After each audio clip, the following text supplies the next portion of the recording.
Cada 22 de marzo, ya había adelantado, se celebra el Día Mundial del Agua. Y en nuestro país nos debe hacer reflexionar por las condiciones que vivimos, una crisis hídrica en donde ha habido de todo, entre otras cosas, ¿no es cierto?, el consabido cambio climático, pero además la precaria gestión del recurso hídrico. Está con nosotros el senador Kenneth Pugh, a quien lo saludo, porque vamos a hacer una reflexión sobre esta conmemoración del Día Mundial, pero también de las propias responsabilidades que como seres humanos tenemos, no solo en el tema del agua, sino que en el planeta mismo. Senador, ¿qué tal? ¿Cómo estás, Carlos? Y efectivamente, hoy es un día importante para la humanidad. El agua es algo esencial. Todos somos agua. Más del 62% de nuestro cuerpo es agua. Necesitamos mínimo para sobrevivir 2 litros diarios de agua y 100 litros, que es lo que tiene calculado Naciones Unidas para poder tener una calidad de vida digna, más aún en pandemia.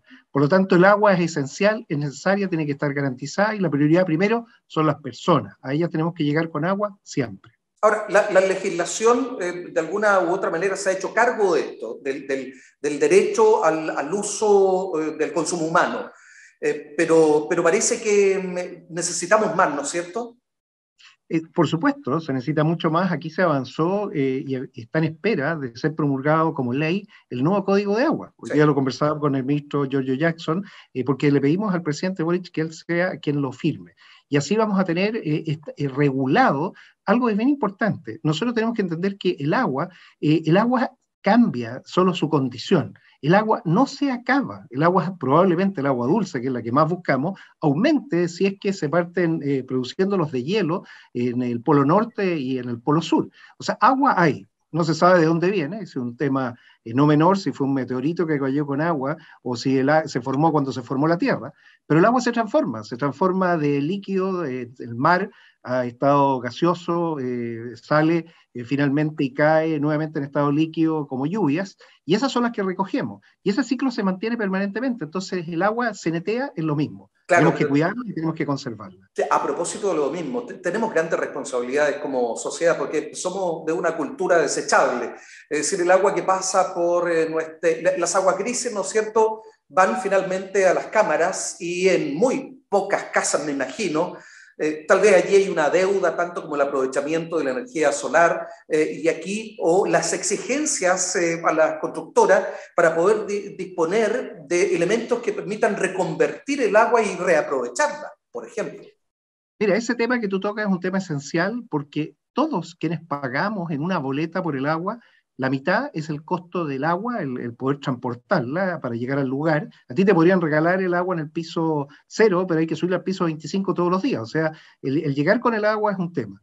Y la otra mitad es el tratamiento del agua. De hecho, pagamos el tratamiento y el agua, una vez tratada, se vierte al océano. Se vuelve a ese lugar original y no lo usamos para agricultura, por ejemplo, o para el riego de las áreas verdes de los municipios. O sea, tenemos un problema de fondo que no entendemos y tenemos que sernos capaces de poder solucionarlo. Es un tema con la sanitaria y aquí en la región está ESVAL, que estoy viendo con ellos, cómo podemos mejorar, pero tenemos que hacer obras, ductos que sean capaces de tomar estas aguas y probablemente una matriz hídrica especial para hacer todo el manejo de estas aguas. Eso es lo primero, usar mejor el recurso, lo que hay, no desgastarnos en un tratamiento que finalmente termina protegiendo el océano, obviamente, pero siendo vertida el agua al mar. Ese es un primer problema. El segundo, las cuencas.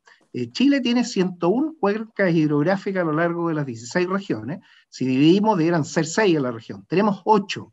Y esas 8 tenemos que medirlas bien, más data y menos guata. Cuánta nieve hay, cuánto hielo, el permafrost, si efectivamente se está calentando la tierra y ya el hielo, el permafrost, no mantiene la nieve para que eso se derrita en el verano. Ese es nuestro modelo. Si eso empieza a fallar, que es lo que estamos viendo con el aumento de las temperaturas, que es un proceso que nos está afectando, nos estamos desertificando, tenemos que llegar con otra manera, con agua en altura.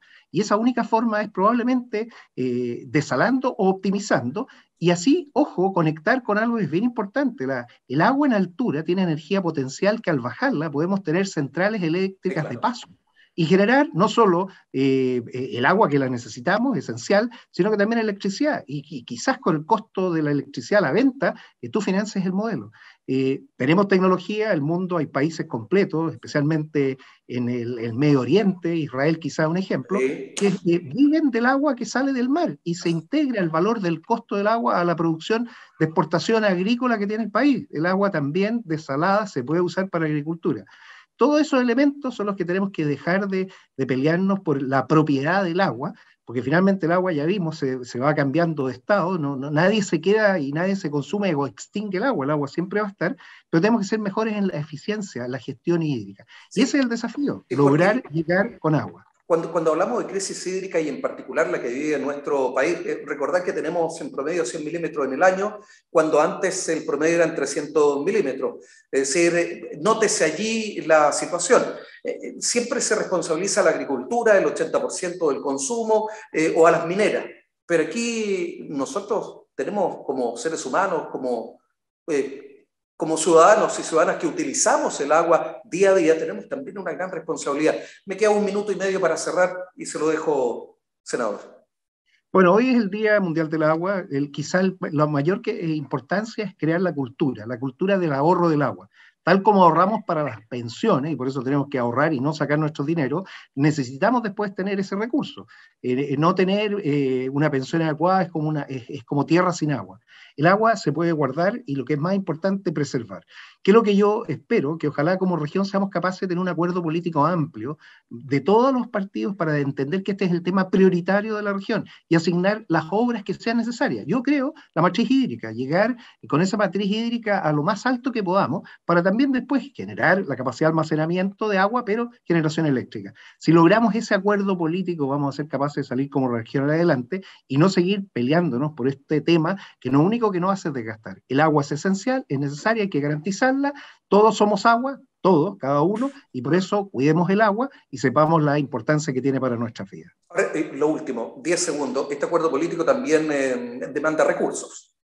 Por supuesto, y por eso es que queremos que los recursos ojalá estén indexados a lo que la región produce. Ahí es donde estamos hablando de rentas regionales, no solamente el FNR, que es una parte, sino que cómo logramos apalancar recursos del Estado para obras importantes. Esa matriz hídrica que sea capaz de tomar agua que se pueda proveer de distintas fuentes, hoy no lo tenemos. Hoy solo se traslada agua de los que tienen los derechos del agua.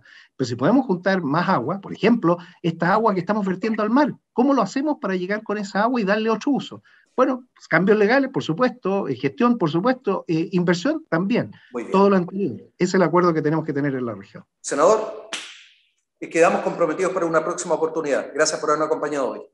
Muchas gracias a ustedes, que tengan buen día y cuidemos el agua. Eso.